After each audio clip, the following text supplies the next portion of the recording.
ये चैव सात्विका भावा राजस्तामसाश्च ये मत एवेति तान्विद्धि न तो हम तेषु ये मयि।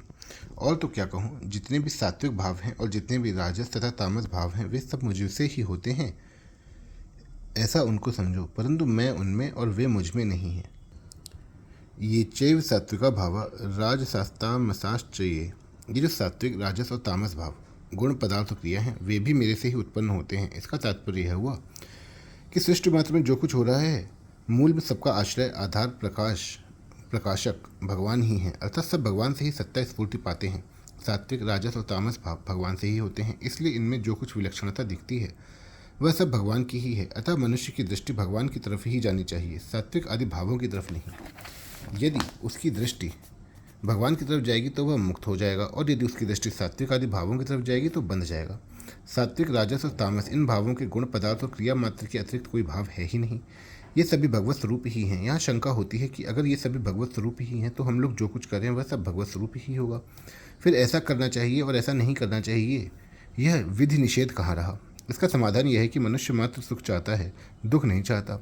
अनुकूल परिस्थिति विहित कर्मों का फल है और प्रतिकूल परिस्थिति निषिद्ध कर्मों का फल है। इसलिए कहा जाता है कि विहित कर्म करो और निषिद्ध कर्म मत करो। अगर निषिद्ध को भगवत स्वरूप मानकर करोगे तो भगवान दुखों और नरकों के रूप में प्रकट होंगे। जो अशुभ कर्मों की उपासना करता है उसके सामने भगवान अशुभ रूप से ही प्रकट होते हैं, क्योंकि दुख और नरक भी तो भगवान के ही स्वरूप हैं। जहाँ करने और ना करने की बात होती है वहीं विधि और निषेध लागू होता है, अतः वहाँ विहित ही करना चाहिए, निषिद्ध नहीं।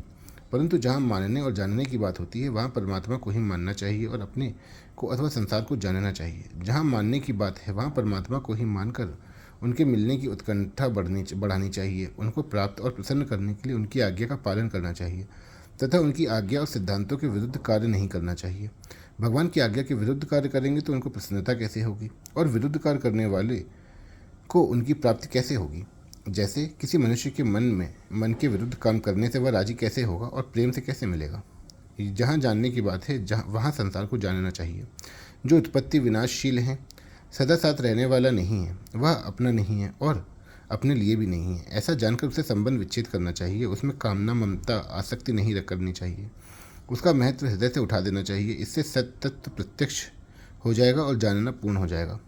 असत वस्तु हमारे साथ रहने वाली नहीं है, ऐसा समझने पर भी अगर समय समय पर उसको महत्व देते रहेंगे तो वास्तविकता सत वस्तु की प्राप्ति नहीं होगी। मत एवेति तान विद्धि, उन सबको तू मेरे से ही उत्पन्न होने वाला समझ, अर्थात सब कुछ मैं ही हूँ। कार्य और कारण ये दोनों भिन्न दिखते हुए भी कार्य कारण से अपनी भिन्न एवं स्वतंत्र सत्ता नहीं रख सकता, अतः कार्य कारण रूप से ही होगा। जैसे सोने से गहने पैदा होते हैं तो वे सोने से अलग नहीं होते, अर्थात सोना ही है। ऐसे ही परमात्मा से पैदा होने वाली अनंत सृष्टि परमात्मा से भिन्न स्वतंत्र सत्ता नहीं रख सकती। मत एव कहने का तात्पर्य है कि अपरा और परा प्रकृति मेरा स्वभाव है, अतः कोई इसको मेरे से भिन्न सिद्ध नहीं कर सकता। 7वें अध्याय के परिशिष्ट रूप 9वें अध्याय में भगवान ने कहा कि कल्प के आदि में प्रकृति को वश में करके मैं बार बार सृष्टि की रचना करता हूँ। 9वें अध्याय का 8वां श्लोक। और आगे कहते हैं कि मेरी अध्यक्षता में प्रकृति चराचर संसार को रचती है। 9वें अध्याय का 10वां श्लोक। ये दोनों बातें एक ही हुई, चाहे प्रकृति को लेकर भगवान रचना करे, चाहे भगवान की अध्यक्षता में प्रकृति रचना करे। इन दोनों का तात्पर्य एक ही है। भगवान रचना करते हैं तो प्रकृति को लेकर ही करते हैं, तो मुख्यतः भगवान की ही हुई, और प्रकृति भगवान की अध्यक्षता में रचना करती है तो भी मुख्यतः भगवान की ही हुई।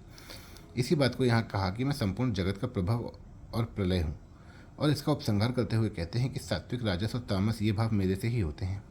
भगवान ने विज्ञान सहित ज्ञान कहने की प्रतिज्ञा करके जानने वाले की दुर्लभता बताते हुए जो प्रकरण आरंभ किया उसमें अपरा और परा प्रकृति का कथन किया। अपरा और परा प्रकृतियों को संपूर्ण प्राणियों का कारण बताया, क्योंकि इनके संयोग से ही संपूर्ण प्राणी पैदा होते हैं। फिर अपने को इन अपरा और परा का कारण बताया, मत्तः परतरम नान्यत।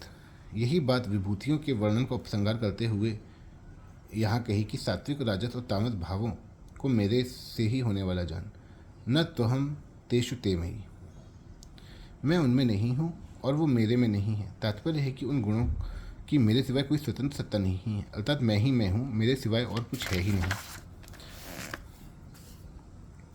वे सात्विक, राजस और तामस जितने भी प्राकृत पदार्थ और क्रियाएं हैं वे सबके सब उत्पन्न और नष्ट होते हैं, परंतु मैं उत्पन्न भी नहीं होता, नष्ट भी नहीं होता। अगर मैं उनमें होता तो उनका नाश होने पर मेरा भी नाश हो जाता, परंतु मेरा कभी नाश नहीं होता, इसलिए मैं उनमें नहीं हूँ। अगर वे मेरे में होते तो मैं जैसा अविनाशी हूँ वैसे वे भी अविनाशी होते हैं, परंतु वे नष्ट होते हैं और मैं रहता हूँ, इसलिए वे मेरे में नहीं हैं। जैसे बीज ही वृक्ष, शाखाएं, पत्ते, फूल आदि के रूप में होता है, परंतु वृक्ष, शाखाएं, पत्ते आदि में बीज को खोजेंगे तो उनमें बीज नहीं मिलेगा, कारण कि बीज उनमें तत्व रूप से विद्यमान रहता है। ऐसे ही सात्विक, राजस और तामस भाव मेरे से ही होते हैं, परंतु उन भावों में मेरे को खोजोगे तो मैं नहीं मिलूंगा, कारण कि मैं उनमें मूल रूप से और तत्व रूप से विद्यमान हूँ। अतः मैं उनमें और वे मेरे में नहीं हैं, अर्थात सब कुछ मैं ही हूँ। जैसे बादल आकाश से उत्पन्न होते हैं, आकाश में ही रहते हैं और आकाश में ही लीन होते हैं, परंतु आकाश ज्यों का त्यों निर्विकार है, न आकाश में बादल रहते हैं न बादलों में आकाश। ऐसे ही 8वें श्लोक से लेकर यहाँ तक जितनी 17 विभूतियाँ बताई गई हैं वे सब मेरे से ही उत्पन्न हैं और मेरे में ही रहती हैं, मेरे में ही लीन हो जाती हैं, परंतु वे मेरे में नहीं हैं और मैं उनमें नहीं हूँ। मेरे सिवाय उनकी स्वतंत्र सत्ता नहीं है। इस दृष्टि से सब कुछ मैं ही हूँ। तात्पर्य यह हुआ कि भगवान के सिवाय जितने सात्विक, राजस और तामस भाव अर्थात प्राकृत पदार्थ और क्रियाएं दिखाई देती हैं, उनकी सत्ता मानकर और उनको महत्ता देकर ये मनुष्य उनमें फंस रहे हैं। अतः भगवान उन मनुष्यों का लक्ष्य इधर कराते हैं कि इन सब पदार्थों और क्रियाओं में सत्ता और महत्ता मेरी ही है। विशेष बात, सत्वगुण, रजोगुण और तमोगुण से उत्पन्न होने वाले तरह तरह के जितने भाव हैं वे सब के सब भगवान की शक्ति, प्रकृति से ही उत्पन्न होते हैं, परंतु प्रकृति भगवान से अभिन्न होने के कारण इन गुणों को भगवान ने मत एवं मेरे से ही होते हैं ऐसा कहा है। तात्पर्य यह है कि प्रकृति भगवान से अभिन्न होने से ये सभी भाव भगवान से उत्पन्न होते हैं और भगवान में ही लीन हो जाते हैं, पर परा प्रकृति ने इनके साथ संबंध जोड़ लिया, अर्थात इनको अपना और अपने लिए मान लिया। यही परा प्रकृति द्वारा जगत को धारण करना है, इसी से वह जन्मता मरता रहता है। अब उस बंधन का निवारण करने के लिए यहाँ कहते हैं कि सात्विक, राजस और तामस ये सब भाव मेरे से ही होते हैं। इसी रीति से 10वें अध्याय में कहा, भवन्ति भावा भूतानां मत एव पृथक विधा, अर्थात प्राणियों के ये अलग अलग प्रकार से 20 भाव मेरे से ही उत्पन्न होते हैं और अहम सर्वस्व प्रभवो मत्तः सर्व प्रवर्तते, अर्थात सबका प्रभव मैं हूँ और सब मेरे से प्रवृत्त होते हैं। 15वें अध्याय में भी कहा कि स्मृति, ज्ञान आदि सब मेरे से ही उत्पन्न होते हैं। मत्तः स्मृति ज्ञानमपोहनम च, जब सब कुछ परमात्मा से ही उत्पन्न होता है तब मनुष्य के साथ उन गुणों का कोई संबंध नहीं है। अपने साथ गुणों का संबंध न मानने से यह मनुष्य बंधता नहीं, अर्थात वे गुण उसके लिए जन्म मरण का कारण नहीं बनते। परिशिष्ट भाव, मत्तः परतरम नान्यत किंचिदस्ति का विस्तार करते हुए भगवान ने पिछले 4 श्लोकों में जो बात कही और जो बात नहीं कही वह सबकी सब बात उपसंहार रूप से भगवान ने इस श्लोक में कह दी। भगवान कहते हैं कि संपूर्ण सात्विक, राजस और तामस भाव मेरे से ही उत्पन्न होते हैं, मेरे से ही सत्ता स्फूर्ति पाते हैं, तथापि मैं इनमें नहीं और ये मेरे में नहीं है, अर्थात सब कुछ मैं हूँ। अतः मेरी प्राप्ति चाहने वाले साधक की दृष्टि इन भावों की तरफ न जाकर मेरी तरफ ही जानी चाहिए। अगर वह उन भावों में उलझ जाएगा तो कभी मुक्त तत्व भक्त नहीं हो सकेगा। देखने, सुनने, समझने आदि में जो भाव आते हैं और जो नहीं आते वे सबके सब ये पद के अंतर्गत समझने चाहिए। भगवान से उत्पन्न होने के कारण यहाँ सात्विक, राजस और तामस गुणों को भाव नाम से कहा गया है।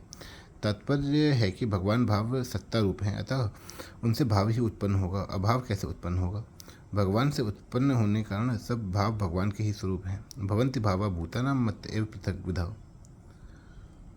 तात्पर्य है कि शरीर, इंद्रियां, मन, बुद्धि से जो भी सात्विक, राजस और तामस भाव, क्रिया, पदार्थ आदि ग्रहण किए जाते हैं वे सब भगवान ही हैं। मन की स्फुरणा मात्र चाहे अच्छी हो या बुरी, भगवान ही है। संसार में अच्छा, बुरा, शुद्ध, अशुद्ध, शत्रु, मित्र, दुष्ट, सज्जन, पापात्मा, पुण्यात्मा आदि जो कुछ भी देखने, सुनने, कहने, सोचने, समझने आदि में आता है वह सब भगवान ही है, भगवान के सिवाय कुछ भी नहीं। अपना कुछ स्वार्थ रखें, लेने की इच्छा रखें, तभी सात्विक, राजस और तामस ये 3 भेद होते हैं। यदि अपना कुछ स्वार्थ न रखें और दूसरे के हित की दृष्टि से रखें तो ये भगवान के ही स्वरूप हैं। इनको अपने लिए मानना, इनसे सुख लेना ही पतन का कारण है। तीनों गुण मेरे से ही प्रकट होते हैं, ऐसा कहकर भगवान ने यह भाव प्रकट किया है कि साधक की दृष्टि इन गुणों की तरफ न जाकर मुझ गुणातीत की तरफ ही जानी चाहिए, अर्थात मेरी सत्ता और महत्ता मानकर मेरे ही साथ संबंध जोड़ना चाहिए, जिससे मेरी प्राप्ति हो जाए और सदा के लिए दुख मिटकर महान आनंद का अनुभव हो जाए। मैं उनमें नहीं है और वो मेरे में नहीं है। ऐसा कहकर भगवान ने यह भाव प्रकट किया है कि अगर कोई मनुष्य मेरे को सत्ता और महत्ता न देकर सात्विक, राजस और तामस गुण, पदार्थ तथा क्रिया को सत्ता और महत्ता देकर उनके साथ संबंध जोड़ेगा तो वह मेरे को प्राप्त न होकर जन्म मरण में चला जाएगा। कारणम गुण संयोग योगस्य सद सद्यो जन्मसु। जैसे बाजरी की खेती में बाजरा ही मुख्य होती है, पत्ती डंठल नहीं। किसान का लक्ष्य केवल बाजरी को प्राप्त करना का होता है। बाजरी को प्राप्त करने के लिए वह खेती को जल, खाद आदि से पुष्ट करता है, जिससे बढ़िया बाजरी प्राप्त हो सके। ऐसे ही साधक का लक्ष्य भी केवल भगवान का होना चाहिए, संसार का नहीं। भगवान को प्राप्त करने के लिए साधक को संसार की सेवा करनी चाहिए। सेवा के सिवाय संसार से अपना कोई मतलब नहीं रखना चाहिए। महत्व बाजरी का है, पत्ती डंठल का नहीं, क्योंकि आरंभ में भी बाजरी रहती है और अंत में भी बाजरी रहती है। बाजरी प्राप्त करने के बाद जो शेष बचता है वह पत्ती डंठल बाजरी से अलग ना होने पर भी अपने लिए किसी काम की चीज़ नहीं है, प्रत्युत पशुओं के खाने की चीज़ है। ऐसे ही सात्विक राजस तामस भाव मूड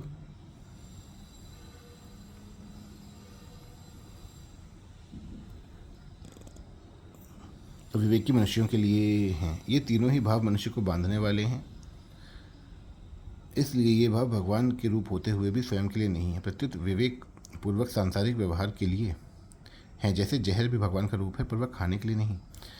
जैसे बीज से पत्ती डंठल पैदा होने पर भी पत्ती डंठल में बाजरी नहीं है और बाजरी में पत्ती डंठल नहीं है, ऐसे ही भगवान से पैदा होने पर भी सात्विक राजस तामस भावों में भगवान नहीं है और भगवान में सात्विक राजस तामस भाव नहीं है।